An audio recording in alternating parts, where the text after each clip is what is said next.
Hey everybody, so today I'm going to show you the things I hate about the Nest X Yale door lock.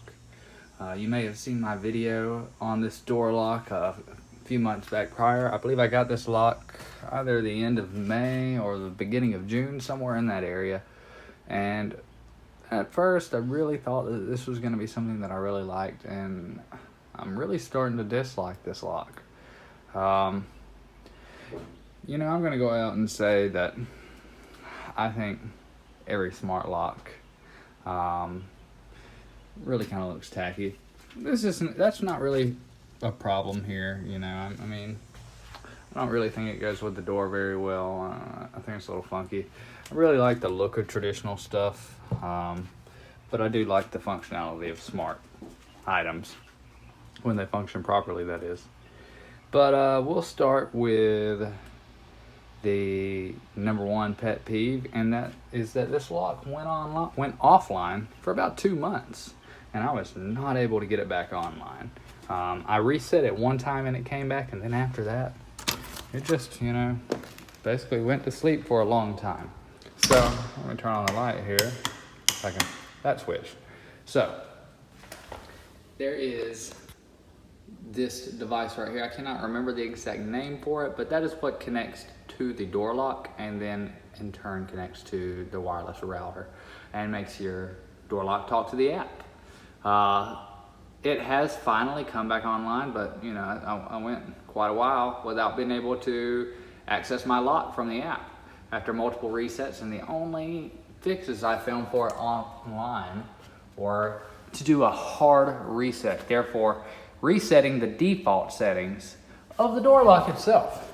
Not happy with that. I've got multiple codes on here, and not something I really want to do. Next pet peeve is kind of a big one. It just bothers me sometimes, and that is sometimes when you open the door, as you can see here, the deadbolt is, you can see it's pretty much flush there. It may do it this time, but I'll be able to replicate it if it doesn't. So I'm gonna come out here and lock it. It won't lock because it thinks it already is locked. So it needs a code. So when this happens, you have to open the door and make sure it's locked all the way. There's a little bit of play here in the switch.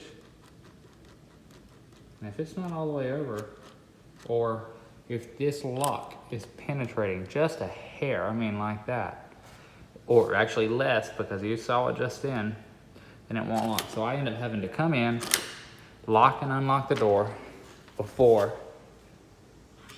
I can press it and make it lock. So let's see if I can replicate that again. All right, so for any reason this gets pushed away a little bit, like that, go outside, even though it's not sticking out,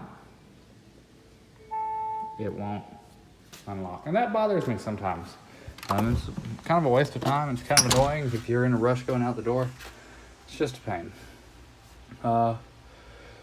You can definitely notice when the batteries are getting weaker. A lot of homes realistically do not close perfectly. The doors don't, and when you go to lock it, you're gonna have this issue right here. Make sure it's closed and the deadbolt is not blocked. I haven't had the time to go in and get this completely right, but when the batteries were fresh, it would lock the door, and that kind of bothers me. Now it went almost all the way. For instance, I can't get in the door, but it doesn't reach its maximum length to penetrate. The deadbolt doesn't, so it says it's not locked, and it's not all the way locked. The lock is not all the way through, but that bothers me. But that's not really the lock's problem. But the other two things that I mentioned were, and I think you should consider maybe trying one of the other smart locks, because I know that I am on the way. I also don't like that Google owns Nest now, and Nest is not functional with any Alexa products, or at least some of the Nest products aren't. But, you know, that's not really the lock's problem either. But keep these things in mind, guys. Maybe Google some of the things I told you about, especially with the lock going offline. That really pissed me off. So feel free to ask me some questions, like and subscribe, and thanks a lot, everybody.